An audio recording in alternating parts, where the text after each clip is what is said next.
Welcome to Animal Rescue Postmortem, where we analyze animal rescue videos from around the world, breaking down techniques, outcomes, and the critical decisions that make these rescues succeed or fail. Hosted by Chief Carmack, who holds certifications in multiple technical rescue specialties and has over 40 years of experience in human and animal rescue.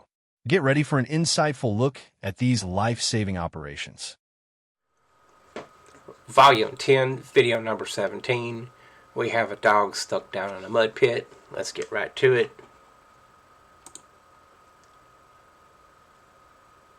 I call it a mud pit. It's really a small hole here in this field. It's hard to determine all the circumstances here, but I want you to watch this mud section over here. When this person puts a board across it, watch what happens to this earth here. It just, the whole thing moves like jello. So that means all of this is unstable. So I don't know if okay, watch here. It comes up here. Watch the earth.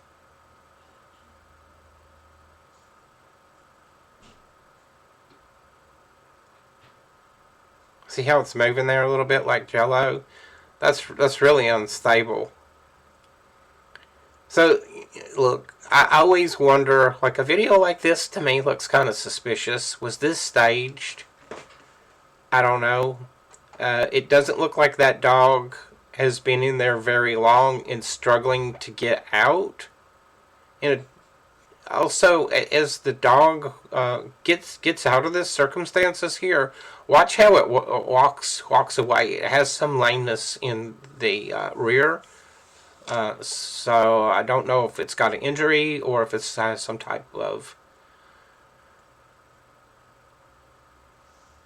Look how that mud just peeled right off of that. That's interesting. Or if it has some type of genetic disorder or just overall general medical condition. Alright, so let's just get busy on it. We're going to go back here because this is just after the fact.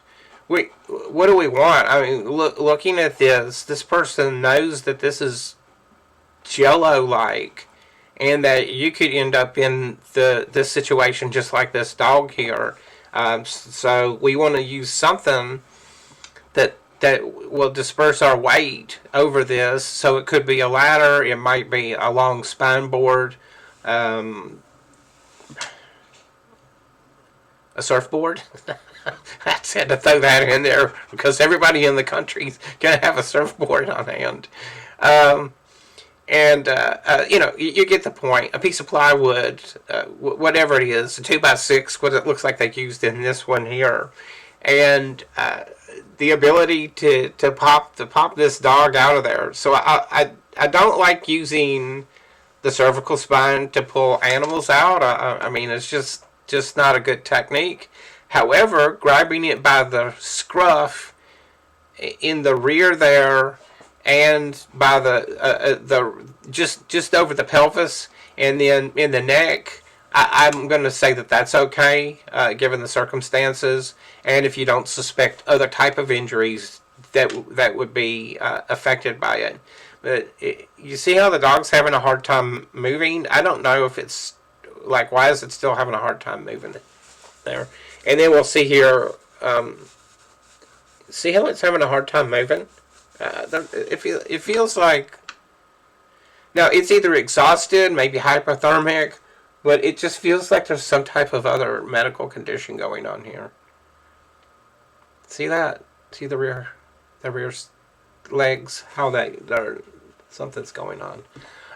Okay, so I've listed the stuff. Something to distribute the weight evenly so that you don't end up in the same predicament that the dog ends up in, assuming that this wasn't staged, and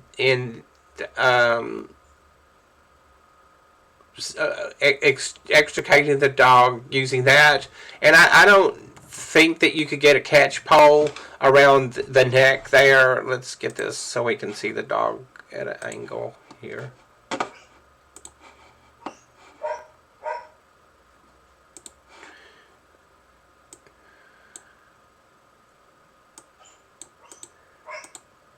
whoever invented this VLC player, it's. I feel like I'm using something that was made for play school.